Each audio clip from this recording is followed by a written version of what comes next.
ರಾಜ್ಯ ಕಾಂಗ್ರೆಸ್ನಲ್ಲಿ ಡಿಕೆಶಿ ವರ್ಸಸ್ ಸಿದ್ದರಾಮಯ್ಯ ಜಿದ್ದಿ ನಡೀತಾ ಇದೆ. ಅದೇ ರೀತಿಯ ವೇದಿಕೆ ಈಗ ಸಿದ್ಧವಾಗ್ಬಿಟ್ಟಿದೆ.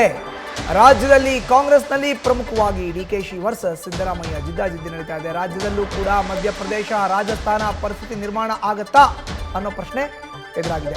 ಇಬ್ಬರ ಪೈಪೋಟಿ ಮಧ್ಯಪ್ರದೇಶ ರಾಜಸ್ಥಾನ ಆದರೆ ಹೇಗೆ? ಸಿದ್ದು ಡಿಕೆಶಿ ಪೈಪೋಟಿ, ಕೈ ನಾಯಕರ ಭವಿಷ್ಯದ ಚಿಂತೆ, ಗೊಂದಲ ಬಗೆಹರಿಸಿ ಅಂತ ಹೈಕಮಾಂಡ್ಗೆ ನಾಯಕರು ಆಗ್ರಹವನ್ನು ಮಾಡ್ತಾ ಇದ್ದಾರೆ. ಈ ಹಿಂದೆ ಏನೇನು ಆಯಿತು, ರಾಜಸ್ಥಾನದಲ್ಲಿ ಏನಾಯಿತು, ಮಧ್ಯಪ್ರದೇಶದಲ್ಲಿ ಏನಾಯಿತು ನೋಡಿದ್ದೀವಿ. ಇಬ್ಬರ ಜಗಳದಲ್ಲಿ ಕಾಂಗ್ರೆಸ್ ಏನಾಗಿದೆ ಅಂತ ಹೆಚ್ಚಿನ ಮಾಹಿತಿ ನೀಡ್ತಾರೆ ನಮ್ಮ ಪ್ರತಿನಿಧಿ ಶಿವಪ್ರಸಾದ್. ನೇರ ಸಂಪರ್ಕಕ್ಕೆ ಜಾಯ್ನ್ ಆಗಿದ್ದಾರೆ. ಶಿವಪ್ರಸಾದ್, ರಾಜ್ಯದಲ್ಲಿ ಡಿಕೆಶಿ ವರ್ಸಸ್ ಸಿದ್ದರಾಮಯ್ಯರ ಅಖಾಡ, ಇಬ್ಬರ ನಡುವೆ ಜಿದ್ದಿ. ಈ ಹಿಂದೆ ರಾಜಕಾರಣದಲ್ಲಿ ನೋಡೋದಾದ್ರೆ ಮಧ್ಯಪ್ರದೇಶ ರಾಜಸ್ಥಾನ ಇದೇ ರೀತಿ ಇಬ್ಬರು ನಾಯಕರ ಉಭಯ ನಾಯಕರ ಜಿದ್ದಿಗೆ ಬಿದ್ದು ಏನಾಗಿದೆ ಅನ್ನೋದು ನಮ್ಮ ಕಣ್ಮುಂದೆ ಇದೆ ಉದಾಹರಣೆ. ಈಗ ರಾಜ್ಯಕ್ಕೂ ಕೂಡ ಅದೇ ಪರಿಸ್ಥಿತಿ ನಿರ್ಮಾಣ ಆಗುತ್ತೆ ಅನ್ನೋ ಆತಂಕನ ಹೇಗೆ? ಖಂಡಿತವಾಗಿ ಮಧುಸೂದನ್, ಈಗಾಗಲೇ ನಾಯಕತ್ವ ವಿಚಾರ ಕುರಿತಂತೆ ದೆಹಲಿ ಮತ್ತು ರಾಜ್ಯದಲ್ಲಿ ದೊಡ್ಡ ಮಟ್ಟದ ಸುದ್ದಿ ಆಗ್ತಾ ಇದೆ. AICC ವರಿಷ್ಠರು ಕೂಡ ಈ ವಿಚಾರ ಕುರಿತಂತೆ ಗಮನವನ್ನು ಹರಿಸಿದ್ದಾರೆ. ಕರ್ನಾಟಕದಲ್ಲಿ ಇದ್ದಂಥ ವಾತಾವರಣ ಅಂದರೆ DCM ಆದವ್ರಿಗೆ, KPCC ಅಧ್ಯಕ್ಷರಾಗದವ್ರಿಗೆ CM ಹುದ್ದೆ ನೀಡ್ತಕ್ಕಂಥ ವಿಚಾರದ ಚರ್ಚೆ ಕರ್ನಾಟಕದಲ್ಲಿ, ಅದರಲ್ಲೂ ಕಾಂಗ್ರೆಸ್ಗೇನು ಹೊಸದಲ್ಲ. ಹಿಂದೆ ಮಧ್ಯಪ್ರದೇಶ ಮತ್ತು ರಾಜಸ್ಥಾನದಲ್ಲೂ ಕೂಡ ಈ ವಿಚಾರ ಕುರಿತಂತೆ ದೊಡ್ಡ ಮಟ್ಟದ ಚರ್ಚೆ ಆಗಿತ್ತು. ಆ ಸಂದರ್ಭದಲ್ಲಿ ಆ ಬಿಕ್ಕಟ್ಟನ್ನು ಬಗೆಹರಿಸದೆ ಅಲ್ಲಿನ ಸರ್ಕಾರಗಳು ಮತ್ತೊಮ್ಮೆ ಕಾಂಗ್ರೆಸ್ ಪಕ್ಷ ಅಲ್ಲಿ ಅಧಿಕಾರ ಹಿಡಿಲಿಕ್ಕೆ ಸಾಧ್ಯವಾಗಲಿಲ್ಲ. ರಾಜಸ್ಥಾನದಲ್ಲಿ ಸಚಿನ್ ಪೈಲಟ್ ಅವ್ರು ಇರ್ಬೋದು, ಜೊತೆಗೆ ಇವ್ರ ಜೊತೆ ಜ್ಯೋತಿರಾದಿತ್ಯ ಸಿಂಧಿಯಾ ಅವ್ರ ಜೊತೆನೂ ಕೂಡ ಈ ರೀತಿಯ ಚಕಮಕಿಗಳಾಗಿದ್ದು ಕೂಡ ಇತ್ತು. ಸದ್ಯ ಆ ಸಂದರ್ಭದಲ್ಲಿ ಅಲ್ಲಿನ ವರಿಷ್ಠರು ಇರ್ಬೋದು, ಅವ್ರಿಗೆ ಏನು ಪ್ರದೇಶ ಕಾಂಗ್ರೆಸ್ ಅಧ್ಯಕ್ಷರಾದವ್ರಿಗೆ CM ಹುದ್ದೆ ನೀಡ್ತಕ್ಕಂಥ ವಿಚಾರದ ಚರ್ಚೆ ಮುನ್ನೆಲೆಗೆ ಬಂದರೂ ಕೂಡ ಆ ವರಿಷ್ಠರು ಆ ಸಂದರ್ಭದಲ್ಲಿ ಸೂಕ್ತವಾದಂಥ ನಿರ್ಧಾರವನ್ನು ತೆಗೆದುಕೊಳ್ಳಕ್ಕೆ ಸಾಧ್ಯವಾಗಲಿಲ್ಲ.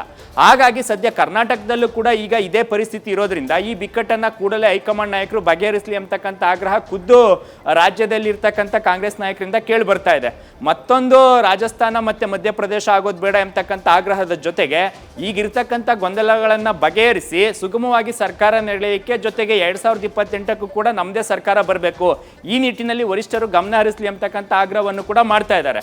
ಹಿಂದೆ ಜ್ಯೋತಿರಾದಿತ್ಯ ಸಿಂಧಿಯಾ ಅವರು ಇರ್ಬೋದು, ಜೊತೆಗೆ ಸಚಿನ್ ಪೈಲಟ್ ಅವರು ಕೂಡ ಇದ್ದಂಥ ಸಂದರ್ಭದಲ್ಲಿ ನಾವು ಪ್ರದೇಶ ಕಾಂಗ್ರೆಸ್ ಅಧ್ಯಕ್ಷರಾಗಿದ್ದೀವಿ, ನಮಗೆ CM ಹುದ್ದೆ ನೀಡಬೇಕು 2.5 ವರ್ಷದ ಅವಧಿಗೆ ಅಂತಕ್ಕಂಥ ಆಗ್ರಹ ಕೂಗು ಕೂಡ ಬಂದಿತ್ತು.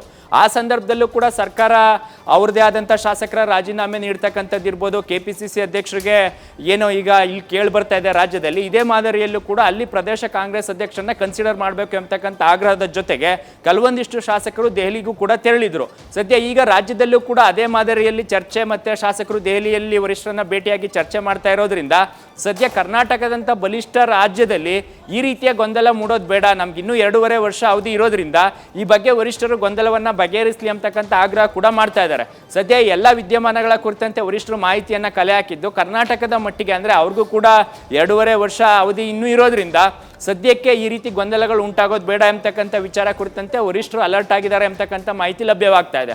ಹಾಗಾಗಿ ಸದ್ಯ ಕಾರ್ಯಕರ್ತರ ಧ್ವನಿಗೆ ಜೊತೆಗೆ ಹೈಕಮಾಂಡ್ ನಾಯಕರು ಯಾವ ಸಮನ್ವಯದ ಸೂತ್ರವನ್ನು ಸೂಚಿಸ್ತಾರೆ, ಜೊತೆಗೆ ಈಗಿರ್ತಕ್ಕಂಥ KPCC ಅಧ್ಯಕ್ಷರಿಗೆ ಏನಾದರೂ ಹುದ್ದೆಯನ್ನು ನೀಡ್ತಾರಾ, ಅಥವಾ ಈಗಿರ್ತಕ್ಕಂಥ ಗೊಂದಲಗಳನ್ನು ಸಮಾಧಾನ ಪಡಿಸ್ತಕ್ಕಂಥ ನಿಟ್ಟಿನಲ್ಲಿ ಏನಾದರೂ ಸಮನ್ವಯ ಸೂತ್ರವನ್ನು ಸೂಚಿಸ್ತಾರೆ ಅಂತಕ್ಕಂಥ ನಿಟ್ಟಿನಲ್ಲಿ ಅನೇಕ ಕಾಂಗ್ರೆಸ್ ಕಾರ್ಯಕರ್ತರು ಮತ್ತು ಮುಖಂಡರು ಅವ್ರದೇ ಆದಂಥ ಲೆಕ್ಕಾಚಾರದಲ್ಲಿ ಹೈಕಮಾಂಡ್ ನಾಯಕರನ್ನು ಸಂಪರ್ಕ ಮಾಡಿ ಕರ್ನಾಟಕದ ಗೊಂದಲವನ್ನು ಸೂಕ್ತವಾಗಿ ಬಗೆಹರಿಸಿ ಅಂತಕ್ಕಂಥ ಮನವಿಯನ್ನು ಕೂಡ ಈಗ ಮಾಡಿರ್ತಕ್ಕಂಥದ್ದು. ಮಧುಸೂದನ್, ಧನ್ಯವಾದ ಶಿವಪ್ರಸಾದ್ ನಿಮ್ಮ ಮಾಹಿತಿಗೆ. ನ್ಯೂಸ್ ಫಸ್ಟ್ ನಿರ್ಭೀತಿಯಿಂದ ನಿಮ್ಮ ಪರವಾಗಿ.